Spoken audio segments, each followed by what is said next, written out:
ದಾಖಲೆ ಇದೆ ನಮ್ಮ ಹತ್ರ. ಇದೇ ಮೊಬೈಲ್ ನಲ್ಲಿ ಎಲ್ಲಾ ದಾಖಲೆಗಳು ಕೂಡ ಇದೆ, ತೋರಿಸ್ತೀನಿ. ಎಲ್ಲಾ ಸಾಕ್ಷಿಗಳನ್ನ ಜನರ ಮುಂದೆ, ಮಾಧ್ಯಮದ ಮುಂದೆ ಇಟ್ಟು ಇಡೀ ರಾಜ್ಯದಲ್ಲಿ, ಇಡೀ ದೇಶದಲ್ಲಿ ಒಂದು ಕ್ರಾಂತಿಯುತವಾದಂತಹ ಚಳುವಳಿ. ನಾಳೆ ದಾಖಲೆ ಸಮೇತ 7 ಗಂಟೆಗೆ ಲೈವ್ ಅಲ್ಲೇ ಬಿಡುಗಡೆ ಮಾಡ್ತಾ ಇದ್ದೀನಿ ನಾನು. ಪ್ರಮುಖ ದಾಖಲೆಯನ್ನ ನಾಳೆ ಬಿಟ್ಟು ಇವ್ರನ್ನ ಬೆತ್ತಲೆ ಮಾಡ್ತಾ ಇದೀವಿ. ನಮ್ಮ ಹತ್ರ ಅಂತ ಹೇಳಿದ್ರೆ ಅವ್ರು ಯಾರು ಸಾಕ್ಷಿಗಳಿದ್ದಾರೆ ಅವ್ರು ಎಲ್ಲರೂ ಕೇಳ್ತಾ ಇದ್ದಾರೆ ನಮಗೆ. ನಾವು ರೆಡಿ ಇದ್ದೇವೆ. ನಮ್ಮನ್ನು ಕರ್ಕೊಂಡು ಹೋಗಿ ನ್ಯಾಯಾಲಯಕ್ಕೆ, ಪೊಲೀಸರ ಮುಂದೆ ಕರ್ಕೊಂಡು ಹೋಗಿ ಯಾವ ರೀತಿ ಅತ್ಯಾಚಾರ ಆಯ್ತು ಅನ್ನೋದು ನಾವು ಹೇಳ್ತೀವಿ. ನೊಂದವರೇ ನಮಗೆ ಕೇಳ್ಕೊಳ್ತಾ ಇದ್ದಾರೆ. 6 months later. ಇಲ್ಲಿವರೆಗೆ ನಾವು ಹೇಳಿದ್ದು ಬರೀ 10%. ದಾಖಲೆ ಸಾಕ್ಷಿಗಳನ್ನ ಕೊಡದೆ ಹೋದ್ರೆ ಫಸ್ಟ್ ನನ್ನನ್ನು ಅರೆಸ್ಟ್ ಮಾಡಿ ಅಂತ ಸರ್ಕಾರ ಕೇಳ್ತಾ ಇದ್ದೀನಿ ನಾನು. Much later.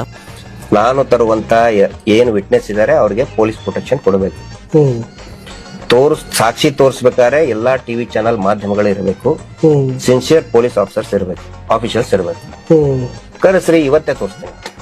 1000 years later. ನಾವು ಇಷ್ಟೊಂದು ಹೇಳ್ತಾ ಇದೀವಿ ಅಂತ ಹೇಳಿದ್ರೆ ನಮ್ಮ ಹತ್ರ ಏನಾದ್ರೂ ಇರ್ಬೇಕಲ್ಲಪ್ಪ.